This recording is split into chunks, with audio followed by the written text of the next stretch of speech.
Welcome to ABA Inside Track, the podcast that's like reading in your car, but safer. This is episode 18 preview edition, and I'm your host, Robert Perry Cruz, with my fabulous co-hosts. I'm Diana. And I'm Jackie. Hi, everybody. Hey, Rob. Hello. Hello, folks at home. I can see you through my magic mirror. Do you guys remember Romper Room?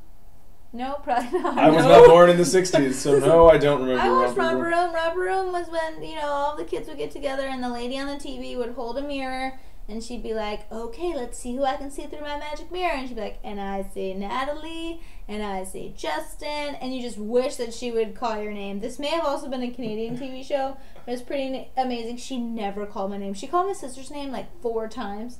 She never called She my said name. names? It was like random names? Yeah, because she just wanted to get all the kids in the world, right? Oh. Because she just can't get... Sounds pretty psychedelic. I guess. But it was pretty amazing. So Romper Room. Cool. Again, you should watch it.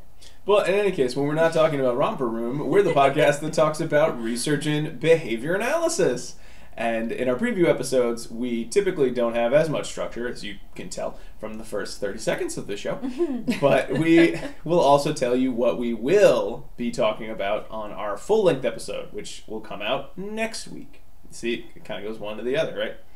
So the topic will be transitioning. Not transitioning to adulthood, which is an episode we have also done, but actually moving. Which was awesome. Yep, it was a you great should one. Listen to that one. If you missed it, go back to the archives. But transitioning, like moving from point A to point B, which can be very challenging for a lot of people, not just children with autism or children with disabilities, but adults like us even. So to talk about that, we'll be looking at 2 main articles, and then we have a bonus one that might be a good review for some of you.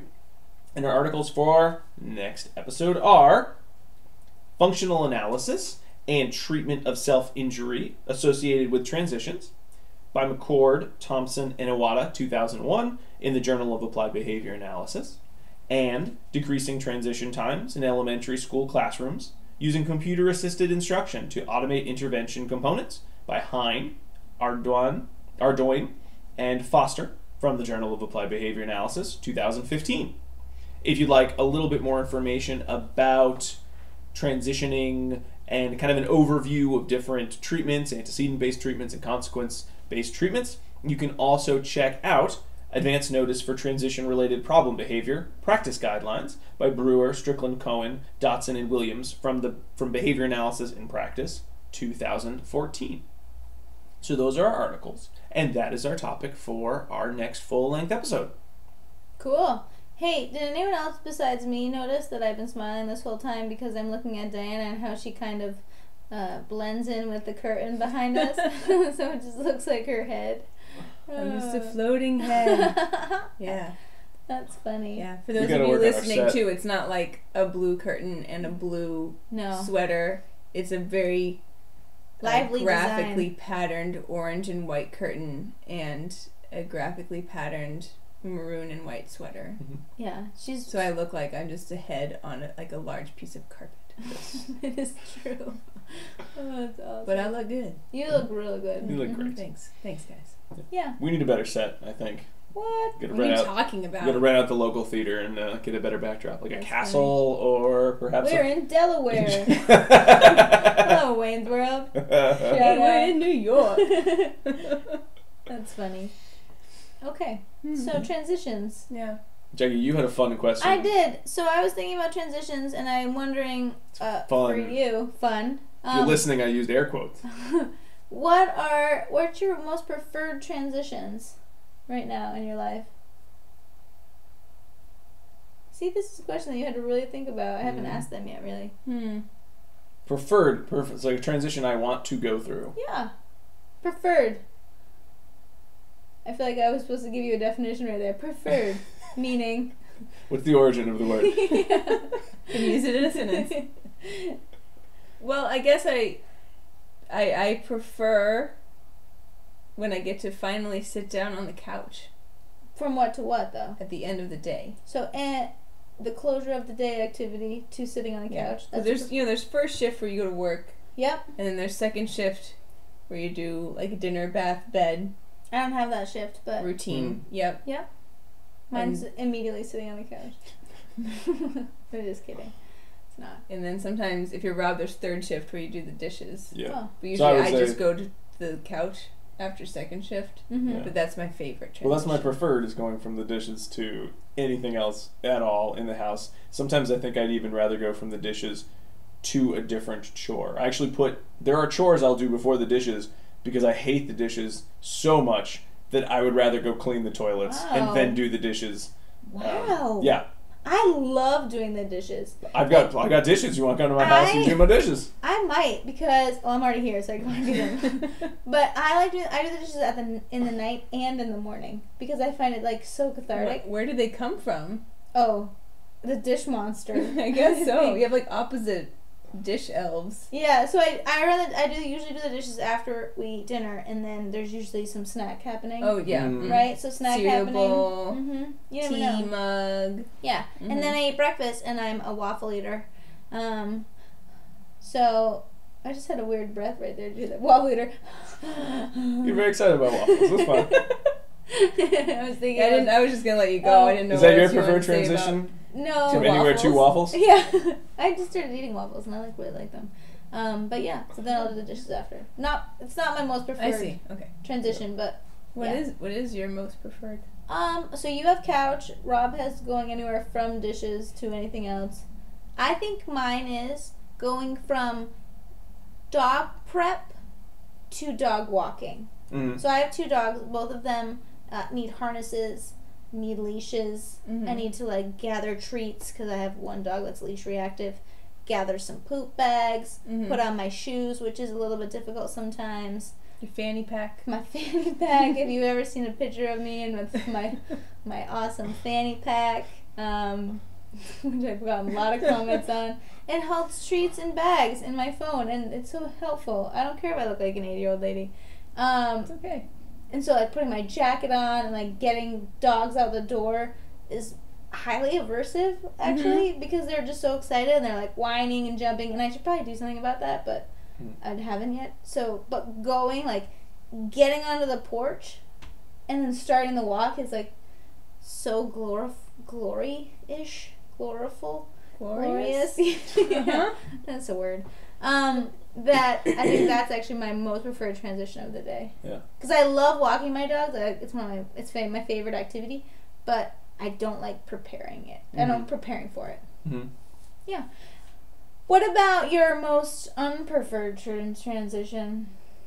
I guess that would be getting off the couch. Always? Like, what about going to bed? That seems fun. Sometimes I just sleep on the couch. That's poor sleep habit right there. Yeah, I know. It's so comfortable. Our couch is really comfortable. Okay. I spend a lot of time there. Well, yeah. Then if I make it to bed, I guess getting out of bed, I really like to sleep.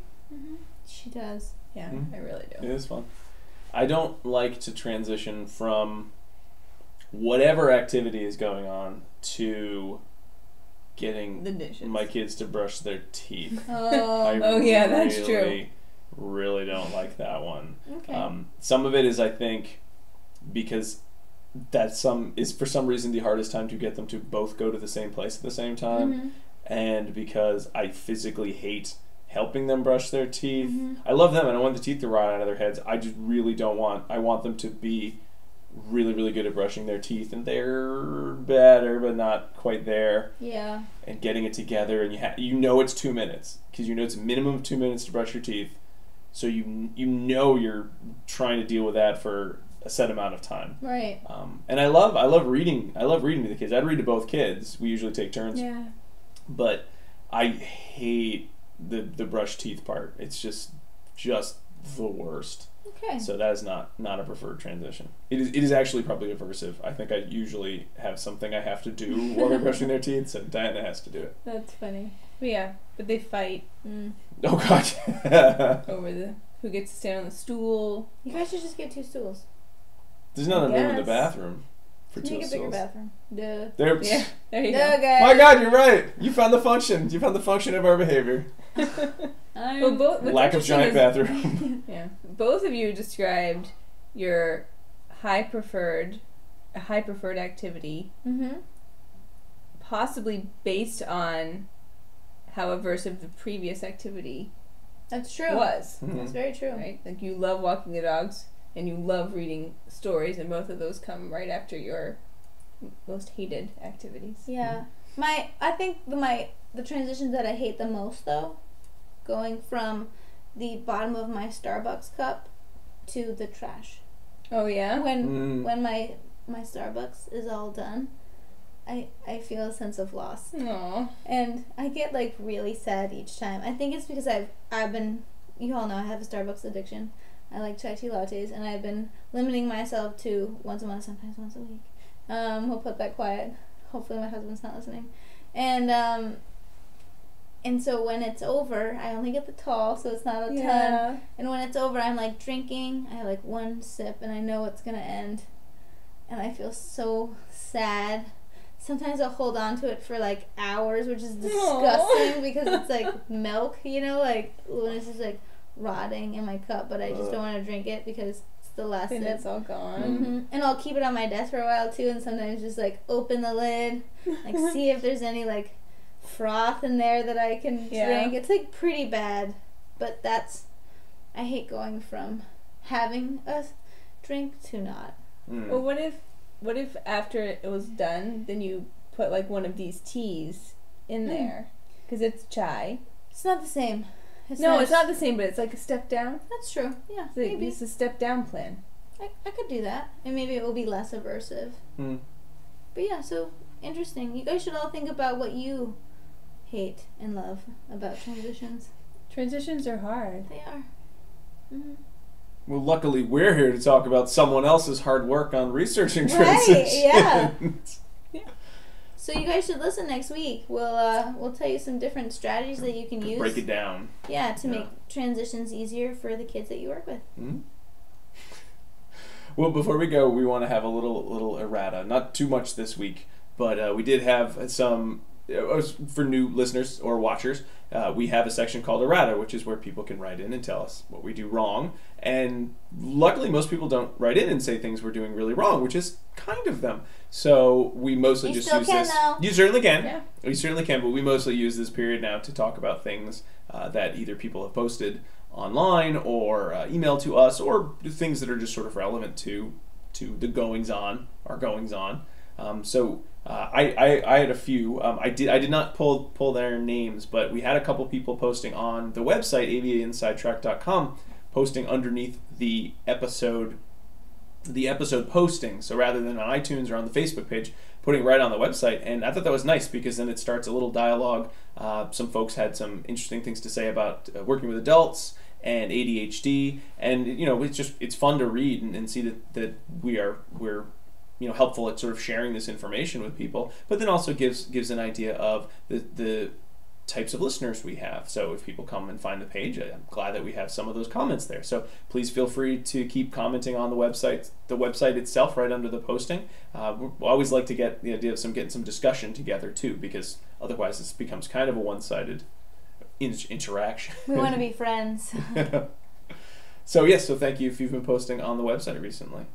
And I have 2 shout-outs. So in my everyday life, going through, I've come across 2 people who've talked to me about our podcast. So Leslie and Crystal have stopped me in our general day-to-days. I don't work with them or usually associate with them. Or paid them to come up and tell you this. I did not pay them, nope, because you can't do that. It's unethical. I'm sure you would associate with them. Yes, I 100% would. But I mean, like, we're not friends. Hold on, is it unethical to pay someone to come and say, "Hey, great job," just generically? That doesn't referral. seem. Yeah, you can't pay someone to do a referral. But not about just general, like you're okay. You're not supposed to provide testimonials about products. But you're not a Right. product. You're general being. Hey, you. But we're now a I like company-ish. Well, what if they don't say the name of the pub? What if they just like you? You got something, kid. You know what we should do? We should email the BACB and ask them. Yeah. Okay. Maybe Who knows? I just want people to come up and tell me, you're okay. It'd be nice. But yeah, so... I'm not a doctor. I just play one on TV. I just play one on this podcast. But both of them said that they really love the show and that they've been listening in their cars. And So thanks for listening. We really Yeah. appreciate it, and so that we're not just talking to blank space, because that's sad. For us. I just wanted to. I thought you were be about to say something. I'm sorry. I just wanted to make the like, oh, we're all pausing, and like, oh, is it? And then I wanted them to look at the video and be like, oh wait, is this Frozen? Is it Frozen? And then they realized that it was just us. It's like the new millennium of my answering machine messages. Hi. Just Oh my kidding. god, I get that every time. I have a couple friends I'm like, hey, oh. Yeah, I always fall for it too. That's funny. But Yeah. And it goes, in case you did not know, if you're a new listener, new watcher, our podcast, you can apply for continuing education credits for listening. So you can listen to the old episodes or, just kind of come along and listen to the new episodes. So for anyone who's purchased CEs at any point, but more specifically in the past few weeks, we thank you very, very much. This is a show that we started because we work in the field of behavior analysis. We love behavior analysis. We love dissemination. And it's really hard to get people together to chat about articles. So we talked about this as being probably the easiest way to, even if you have 20 people listening, then at least that's 20 more people than you can probably get into a room to talk about articles. At one time, anyway. On a weekly basis. Because we've done that in the past, and I think our maximum was 6. Mm-hmm. I think 6. And they were all fabulous people. We loved having them. The old school journal club, we miss you. But it's very, very difficult to get people together, and this is a nice way to listen in or watch on your computer in the background while you're working on something or driving in the car or folding laundry, whatever. It's a nice way to get this information out there. Cool. But I got off on a tangent. But your CEs have allowed us to purchase new equipment, new means of getting information out there. So thank you very, very much for that. We don't record with just one microphone anymore, which is a huge improvement. This thing. And Jackie can say peas into the microphone. Peas. Cool. Yeah. Well, thanks for watching, guys. Yeah. So yep, you said it, Jackie. Yeah. You want to do the plugs? I'm basically taking over Rob's job. I know. Just you think you know your plugs? Let's test you out. I might not be good at this, so you might have to fill in. Cause Give it a shot. It's not my job, but hey, if you want to find us on social media, you can find us on www.abainsidetrack.com or on Facebook on ABA Inside Track or on Twitter under ABA Inside Track. You can also find us at Snitcher and YouTube.com under ABA Inside Track. Or the Google. Google or Play Google Store. Play Store. I didn't even know Google Play Store existed. So. It's a newer thing, yeah. Oh, okay. Yeah. So and there, Yeah. everywhere. Everywhere. And if you have any corrections or anything you'd like to email us, please do so at abainsidetrack@gmail.com. Boom, I'm still necessary. Yeah, you I'm are. still necessary. Or suggestions of future Or topics. yes, that's the other thing. We're looking ahead into the next couple months, into the winter doldrums, and we have been coming up with some topics, but you know what? We've had a few people email with some ideas, and we love that thought. We love that we would have some topics that are directly related to the interests of our listeners. So if you have something that you are dying to have a reason to have to read some research about, a topic that you just are interested in, or that's directly applicable to your day-to-day job, please email us to let us know what it is, and we will get cracking on looking for some recent research. What was the button? I just realized. Oh yeah. That you had a mug that had that on there? You just never noticed? I thought that it only had it on one side. So for those of you that are listening and not watching, I have this funny coffee mug that has tea in it that says "Coffee makes me poop," and I thought, oh yeah, I'll just turn it around so nobody can see it, but it's got it on both sides. So if you're watching, it says "Coffee makes me poop." It's just factual. Yeah, I guess. I don't drink coffee though, so it's tea. Okay. Well, we've just kind of gone off into irrelevance, so let's end the episode. Next week we talk more about actual research and stuff. So this week it's we just futz around. Just for fun. All right, so everyone, thank you so much for watching. Thank you so much for listening, and we'll be back next week with our full research chock-a-block episode. But until then, keep responding. Bye. I really thought it was only one. It's still recording. Oh. Because I can't turn it off.